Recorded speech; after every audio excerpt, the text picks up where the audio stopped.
quem não entendeu nada de onde é que veio essa música, esse é o tema de um seriado muito curioso.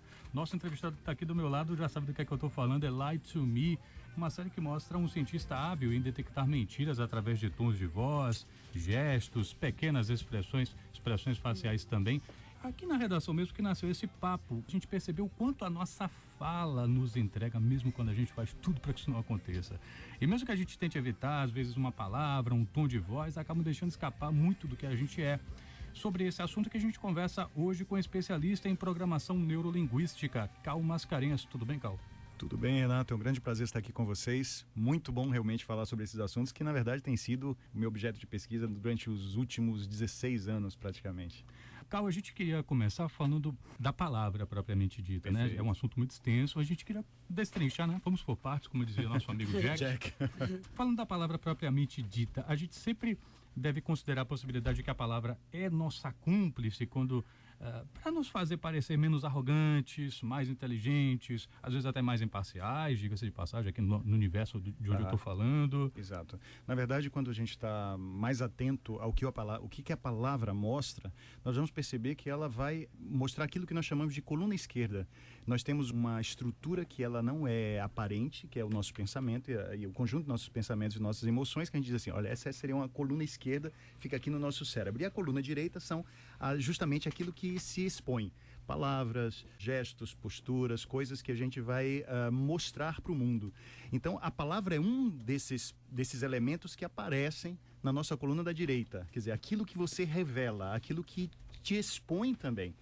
Na verdade, a palavra não apenas te revela, a palavra também te constrói. E esse é um ponto importante que a programação neurolinguística vem colocando dentro dos cursos, das palestras, dos livros que a gente estuda, mostrando que quanto mais nós falamos coisas, mais criamos caminhos neurais que vão construindo um cérebro com hábitos e com estruturas bem próprias.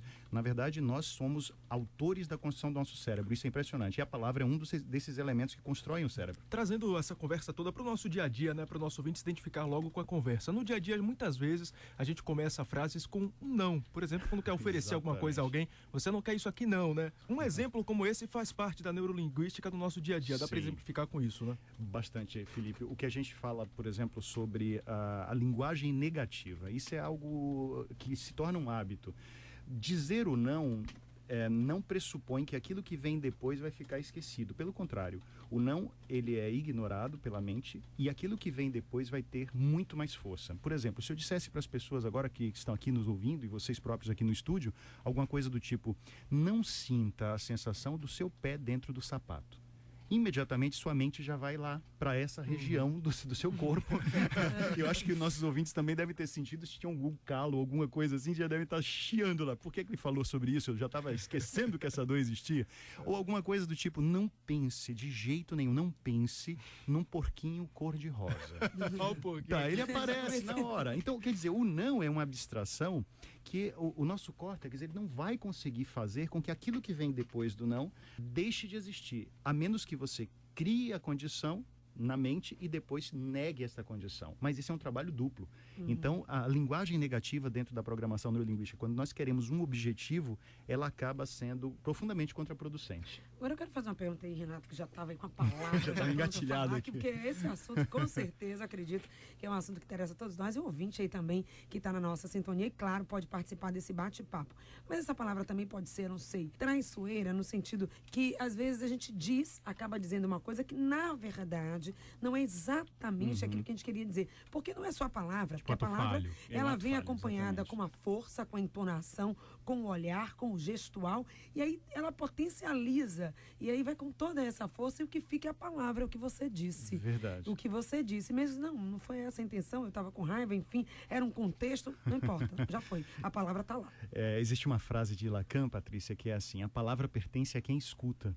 Ou seja, no momento em que ela saiu da sua boca, ela já não é mais sua, não há mais o que fazer com ela, ela já pertence a quem escuta, e quem escuta vai fazer o que quiser com ela, né? Então, dentro do domínio da palavra, nós colocamos que o responsável pela comunicação é quem quer comunicar, e a comunicação não é a intenção. Ela é o resultado. Eu posso ter muito boa intenção e ao mesmo tempo estar fazendo alguma coisa muito complicada com a minha comunicação. E nossa comunicação também tem a ver com nossos filtros de percepção, né?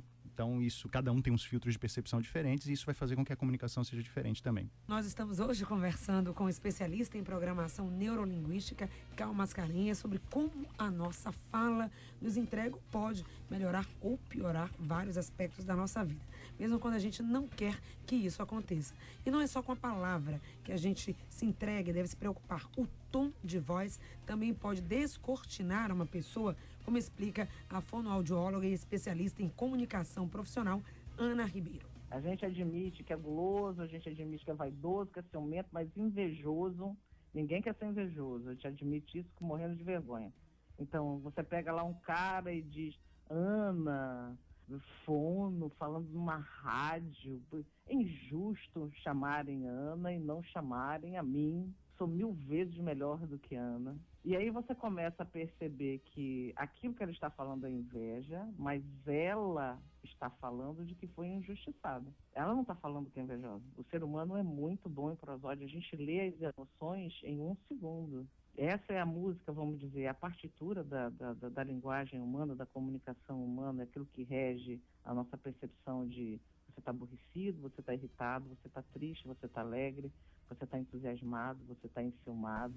Agora, Cal, essa melodia que Ana Ribeiro menciona, ela é sempre igual para todo mundo? Quem é arrogante expressa com o mesmo tom de voz, quem é cínico também deixa passar aí do mesmo jeito? Como é que é isso? O mais sério disso tudo, Patrícia, é levar-nos a fazer julgamentos que não vão poder ser embasados apenas num único momento e numa única fala, né?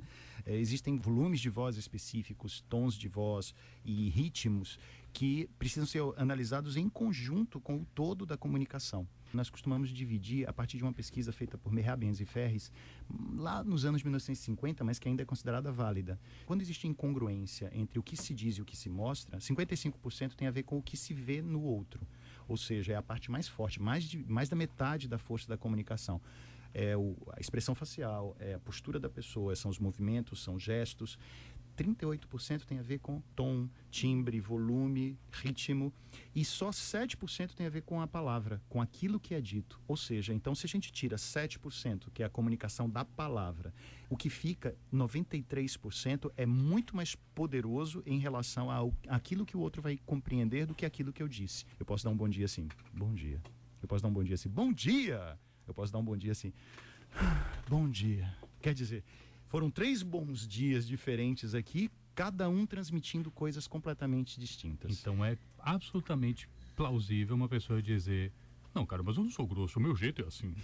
Sim, sim. E por mais que ele não se sinta grosso, as pessoas vão vê-lo e senti-lo como grosso. E esse é um ponto importante. Nós somos os autores da nossa comunicação. Quando a gente fala sobre autoestima e sobre tantas coisas, a gente diz assim, olha, cuidado com a opinião do outro, para você não cair com ela. Por outro lado, é a opinião do outro que pode mostrar para nós coisas a respeito de nós que nós nunca vamos perceber sozinhos. Então, como é que está a minha comunicação? O que é que estão sentindo quando eu falo e quando eu me exponho para as pessoas? Tenho percebido uma coisa, não sei se é só de Salvador, mas eu percebo muito em Salvador uma coisa do tipo, você rememora uma situação de conflito com alguém. Aí você está lá conversando com ela. Não, porque eu cheguei outro dia na redação e aí fulano de tal disse que não iria redigir a matéria, não sei o quê. Aí eu falei, como é, rapaz? Ele, não, que não sei o quê. Não era bem assim? Não, mas aí faz assim, afina a voz, né, para falar como é que foi a fala do outro, afina a voz e faz ela ficar titubeante. Não, que não sei o quê, não, que não sei o quê, não. E fica criando personagens naquela situação, né? E é uma coisa curiosa. Como se essa mudança nas qualidades vocais fosse mudar a comunicação, e realmente muda. Toda vez que nós mexemos nesses pedacinhos da linguagem, nós mexemos naquilo que ela transmite.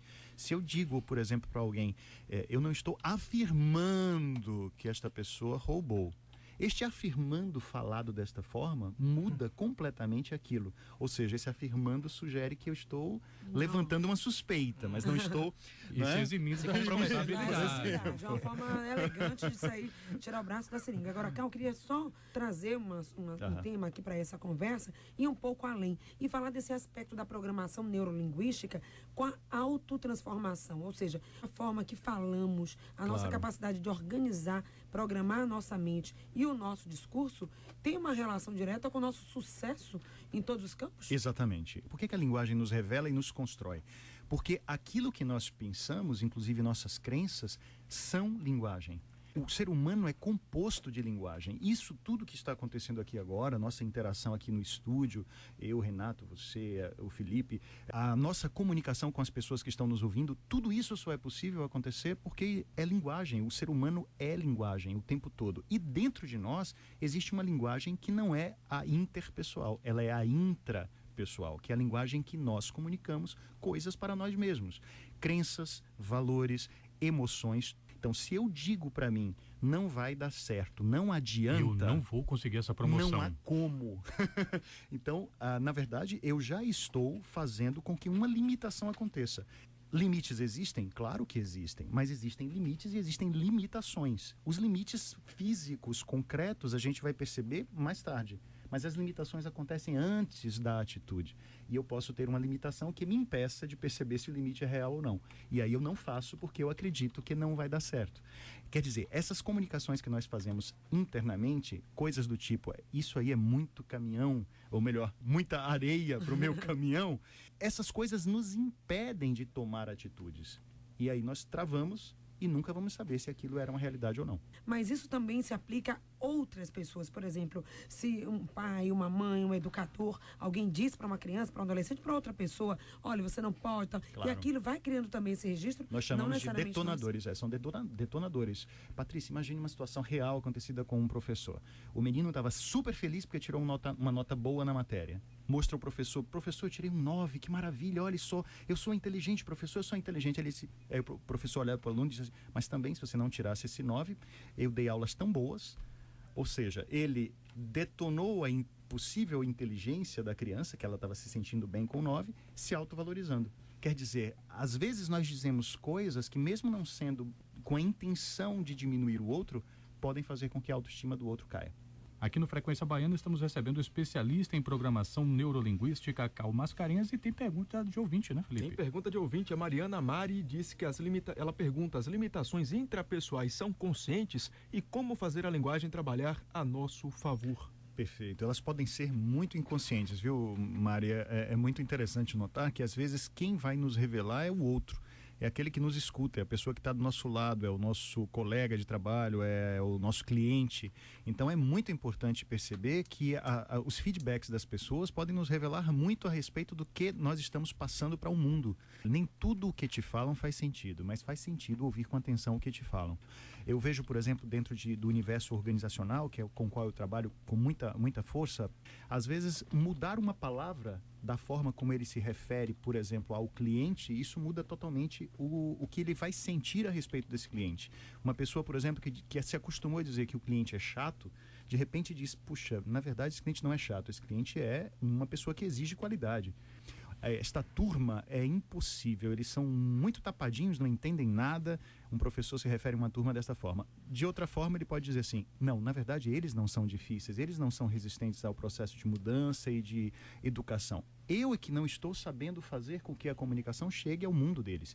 Na hora em que nós assumimos a responsabilidade pela nossa comunicação, mudamos a realidade externa. Como é que as pessoas podem aprender a lidar, a filtrar um pouco? Por exemplo, no caso dos gestos, que às vezes também dão a entender determinadas coisas que podem ser também de manipulação. Como é que funciona isso? Na verdade, a comunicação ela pode ser profundamente hipnótica, Renato. Nós temos dentro dos cursos, que é um trabalho mais coletivo, e dentro também do trabalho de coaching, que é o trabalho que eu faço individualmente, nós vemos, por exemplo, que a linguagem delas não está sendo hipnótica o suficiente para fazer com que a comunicação tenha resultados.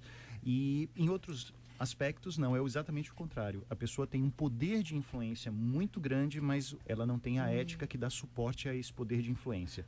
Nós costumamos dizer assim, perguntar, bom, você aprende a comunicação, você aprende a mudar para melhor e se tornar mais capaz de influenciar e de persuadir alguém. Vem cá, um palito de fósforos é algo bom ou ruim, né? Quer dizer, um palito de fósforos é inocente. Uma ferramenta é algo bom ou ruim? Também é inocente. Então, as nossas estratégias de comunicação são inocentes. O caráter ético, quem dá é o usuário. E, logicamente, nós vamos ter pessoas que aprendem tudo isso que a gente ensina nos cursos, mas não usa de uma forma tão ética assim. Cal Mascarenhas, muito obrigada.